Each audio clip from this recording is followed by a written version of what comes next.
Om Swastiastu. Assalamualaikum warahmatullahi wabarakatuh. Shalom, namo buddhaya dan salam sejahtera untuk kita semua.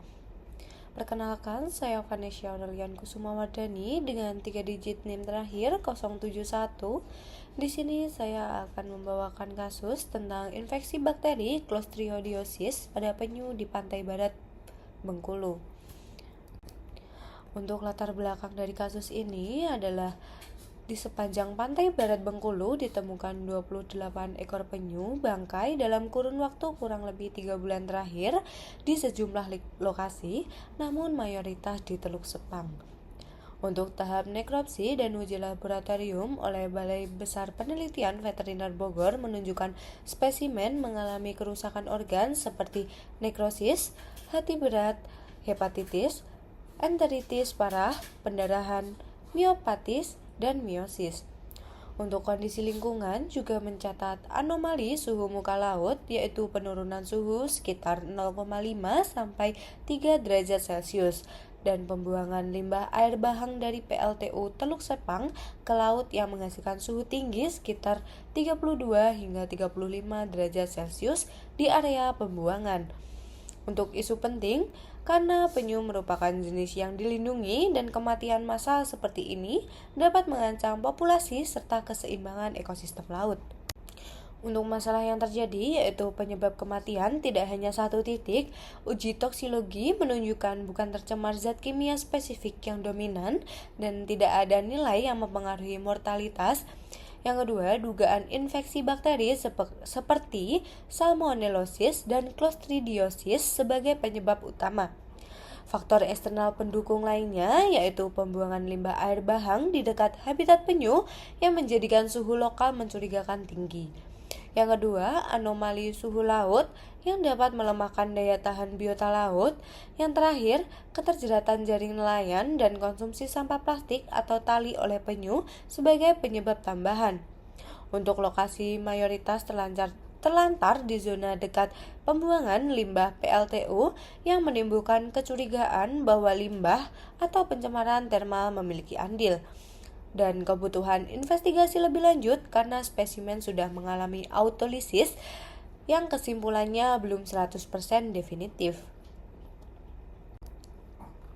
Untuk upaya pemecahan masalah, sudah dilakukan uji laboratorium terhadap organ hati, ginjal, saluran pencernaan dari bangkai penyu yang hasilnya menunjukkan kerusakan organ berat, namun tidak ditemukan bukti pencemaran kimia spesifik sebagai penyebab utama.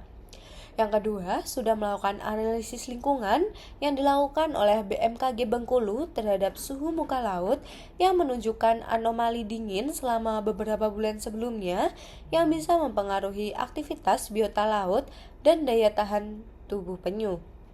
Yang ketiga, penelusuran oleh tim universitas yaitu pengukuran suhu air di lokasi tim limbah PLTU kurang lebih 32 derajat Celcius versus kontrol jauh kurang lebih 24 derajat Celcius yang menunjukkan kenaikan signifikan kurang lebih 8 derajat Celcius di dekat limbah. Aktivitas pembuangan limbah PLTU yang dianggap mengalami pelanggaran terhadap peraturan lingkungan yaitu izin belum lengkap dan kemungkinan pelanggaran dumping limbah ke laut. Untuk upaya yang disarankan, yang pertama, melakukan investigasi lanjutan untuk konfirmasi penyebab termasuk patogen bakteri dengan spesimen yang masih segar. 2. Pemantauan rutin suhu air dan parameter kualitas air di sekitar habitat penyu, terutama di dekat PLTU. Yang ketiga, pengetatan regulasi terhadap pembuangan limbah dari PLTU, isolasi zona pembuangan dari habitat penyu. Yang keempat, pengurangan sampah plastik dan tali jaring di laut, serta pemasangan panel pendidikan kepada nelayan dan masyarakat pantai untuk mencegah keterjeratan dan konsumsi sampah oleh penyu. Kesimpulan dari kasus yang sudah kita bahas, yaitu kasus kematian 28 penyu di Bengkulu merupakan masalah kompleks yang melibatkan faktor internal seperti infeksi bakteri Clostridiosis dan kerusakan organ. dan eksternal yaitu suhu air abnormal, limbah termal PLTU, sampah laut, dan juga aktivitas nelayan.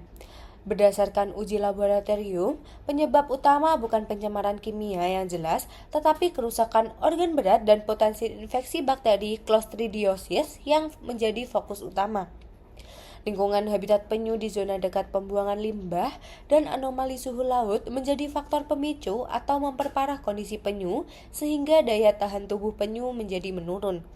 Maka penanganan masalah ini harus bersifat multifaktor, lingkungan, regulasi, konservasi spesies, dan edukasi kepada masyarakat. Untuk saran yang mungkin bisa saya berikan, yaitu pemerintah dan lembaga konservasi hendaknya memperketat pengawasan terhadap pembuangan limbah dari PLTU atau industri berat yang berbatasan dengan habitat penyu, termasuk zona pembuangan termal dan limbah ke laut. Yang kedua, lakukan monitoring periodik kualitas air dan suhu di lokasi pantai yang menjadi jalur migrasi atau habitat penyu, terutama di Teluk Sepang dan sekitarnya. Yang ketiga, laksanakan program edukasi dan kolaborasi dengan komunitas nelayan dan masyarakat pantai untuk mengurangi sampah plastik dan tali jaring, serta menghindari aktivitas yang dapat membahayakan penyu seperti terjerat jaring dan mengkonsumsi sampah. Yang keempat, perkuat penelitian lanjutan yaitu pengambilan spesimen yang masih segar, pemeriksaan patogen bakteri secara lebih mendetail, pemetaan zona kritis kematian penyu, dan evaluasi dampak suhu tinggi dari limbah terhadap fisiologi penyu. Yang terakhir, buat rencana aksi konservasi penyu yang terintegrasi, habitat, plus faktor antropogenik, dan pemantauan di Provinsi Bengkulu dengan keterlibatan lembaga pemerintah, NGO, perguruan tinggi, dan masyarakat lokal.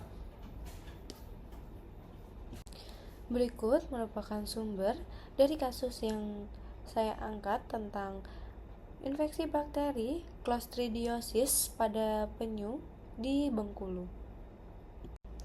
Mungkin itu saja yang bisa saya sampaikan, kurang lebihnya mohon maaf. Terima kasih.